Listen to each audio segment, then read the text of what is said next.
What do you do if it's Mother's Day and for whatever reason it's difficult for you? Maybe you've lost your mother, maybe she's passed, maybe you've got a difficult relationship with her, maybe you haven't spoken to her for a long time, maybe you can't be with your own kids. So how can you better handle Mother's Day?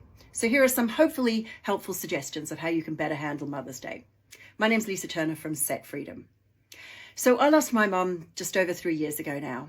And one of the things that me and my brother do is we get together and we just talk about our mum and we celebrate her, even though she's not with us. And we say, how great she was at this. And, we might tell each other stories about her life, just generally celebrating her. Sometimes we even say things, oh my God, she was so anal about that. Obviously in a very loving way. So you can still celebrate your mother with other people who knew her or know her, even if you can't be together. Another thing that you can do is you can gift a present, a treat, typical Mother's Day treat, afternoon tea, meal at a restaurant, bouquet of flowers, or something, something more original, whatever.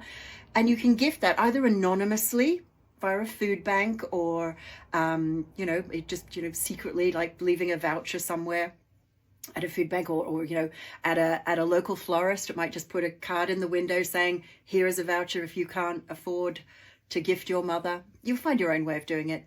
And that way you get to feel really great about celebrating your mum's life and your mum. One of the ways we work here at Set Freedom is we work on the idea that there's only one emotion, and it's love. And when we feel a negative emotion, it's because love is being resisted. So whenever we feel sadness or grief or hurt or anger or any of those more challenging emotions, it's actually love trying to find a home. So when you still celebrate your mum, even if you can't be together, or even if the relationship isn't what you'd like it to be, or when, you've lost your mum, you can still gift that love. You can still allow it to flow in whichever way is, might work for you. The other thing that I encourage you to do is let go of any expectations. If you have a difficult relationship with your mum, let go of any expectations on yourself or on her to be a particular way. The other thing you can also do, I'm being distracted by my cat who's jumping around over there, so she obviously wants to be part of the video.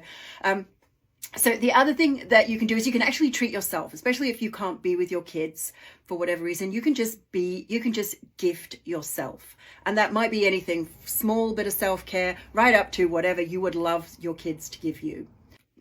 So I hope those few tips were helpful. And if they were, do the likey buttons and sharey things, and head over to my blog. In a few days, I'm going to be putting up some articles about some of the other challenging scenarios that people can face around Mother's Day and how you can better cope with them. So bye for now.